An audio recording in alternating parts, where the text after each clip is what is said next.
Hi guys, I recently moved house and I was struggling to go to the gym, so I basically just bought all the gym equipment to my house.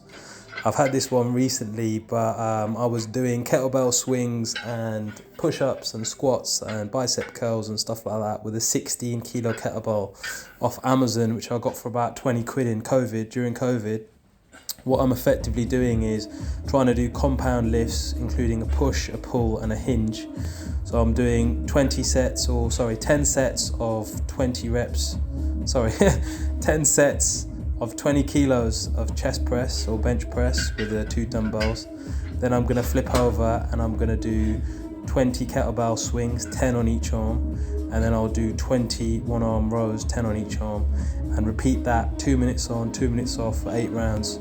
So you can get the whole workout done within about 32 minutes, which is fantastic because you can literally get your stuff on, spend 5 minutes warming up, stretching your hips, etc.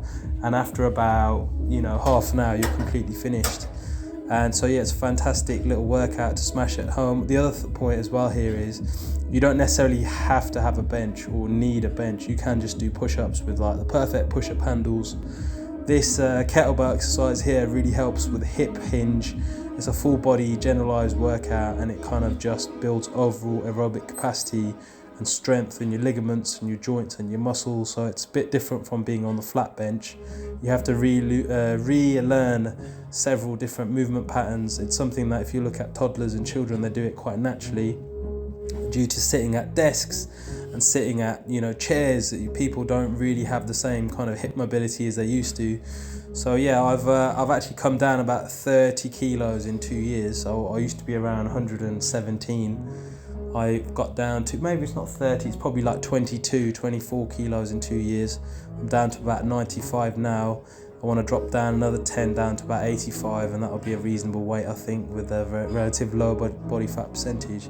But here, as you can see, I'm using the same 16 kilo kettlebell. They're about 50 quid on Amazon at the moment, so they're not expensive, and you can do a whole host of different workouts with it. As you can see, within about 2.5 minutes, I'll smack the workout. So here as well, I'm just doing some stretching. Don't forget to stretch and warm up. Always stretch from bottom to top. So I'll start off doing ankles and then knees and then hips and then spine and then shoulders, elbows, wrists, and then doing some hinge movements. And it's important to stretch and do dynamic stretching movements which rotate your joints while you're working out, because you don't want to increase the risk of injury, and also just makes the movement feel more natural and fluid. So when you are working out, you're less likely to have an injury, and it just feels nicer. It feels nice to do it. It's not as stiff. You can push and pull with more strength. So it's something that I would definitely recommend doing. As you can see here, I've just flicked the light on.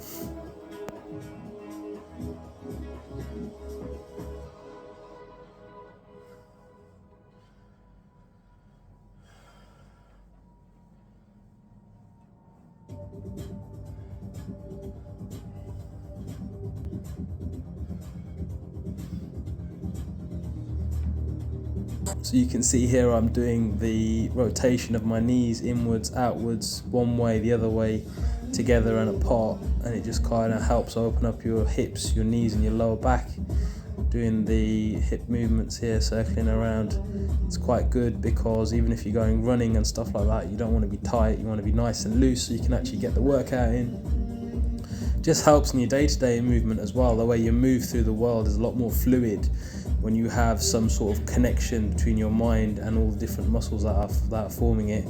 Most exercises, most athletes, whether you look at baseball or boxing, there's always a hip rotation. Even golf, everything starts from the ground upwards. So if you can learn to rotate your hips into the exercise, it makes it a lot easier.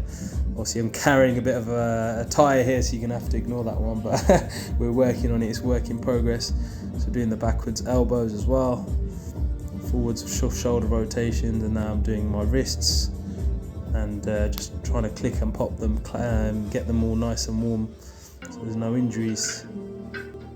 You'll know if you've got an injury because it's harder to rotate one way than the other, or it's slower. That's how you'll know. So you can just take it easy if there is anything. So back to the flat bench. So 10 sets, 20 kilos a side, just a light one because I haven't worked out with weights in a little while. I'm just working my way back up. and yeah, getting back into it. I was doing a lot of push-ups beforehand. The only thing with that is it's quite high volume, so you end up doing, if you do 8 sets of 20, you'll end up doing 160 push-ups every day. So that's quite a few. So yeah, 20 on each side on the bicep curl, not the bicep, flat bench. Then back to the kettlebell swings. These help you translate power as well, so any rotational movements, any pushing off the ground, any kind of springy movements, they're all kind of incorporated within this, and it does work your body as a unit, so it gets you used to using, you know, firing as a unit from the ground. A bit of ballistic training compared to the flat bench linear pressing and pulling. It's quite disjointed and it doesn't work your core, your hips, your lower back, etc., your ligaments. So this is a lot more, takes a little while to get used to it and you know, be comfortable with the weight and stuff like that, but once you're used to it, it's a lot easier to use it as well. As you can see here as well, so as I'm doing the bent over rows on the bench, you can see my back is completely flat. I'm trying to keep it as flat as possible, and I'm pulling up to the hip, so I'm pulling it back up towards the hip as much as possible. This ensures that, you know, proper form, good movement, and you don't want something that's too heavy initially. You want to get the form down, bring it up to, you know, the level at which your body is, and then swap over arms, try and get your 10 reps in, just push this one forward. So yeah, we had 8 rounds in total today, 2 minutes on, 2 minutes off, probably 400-500 calories in total, quick half-an-hour session. I'll be posting more videos like this as well.